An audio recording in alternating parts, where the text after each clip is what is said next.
ایران نے کویت میں سمندری پانی صاف کرنے کے پلان پر حملے میں ملوث ہونے کی تردید کر دی ہے۔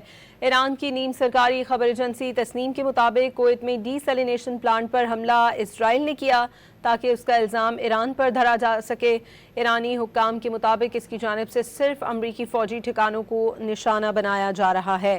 ایران کی کویت میں ڈی سیلینیشن پلانٹ پر حملے کی تردید۔ سمندری پانی صاف کرنے کے پلان پر حملہ اسرائیل نے کیا۔ حملے کا مقصد سارا الزام ایران پر دھرنا تھا۔ ایران نے کویت میں سمندری پانی صاف کرنے کے پلان پر حملے میں ملوث ہونے کی تردید کر دی ہے۔ ایران کی نیم سرکاری خبر ایجنسی تسنیم کے مطابق کویت میں ڈی سیلینیشن پلانٹ پر حملہ اسرائیل نے کیا تاکہ اس کا الزام ایران پر دھرا جا سکے۔ ایرانی حکام کے مطابق اس کی جانب سے صرف امریکی فوجی ٹھکانوں کو نشانہ بنایا جا رہا ہے۔ ایران کی کویت میں ڈی سیلینیشن پلانٹ پر حملے کی تردید۔ سمندری پانی صاف کرنے کے پلان پر حملہ اسرائیل نے کیا۔ حملے کا مقصد سارا الزام ایران پر دھرنا تھا۔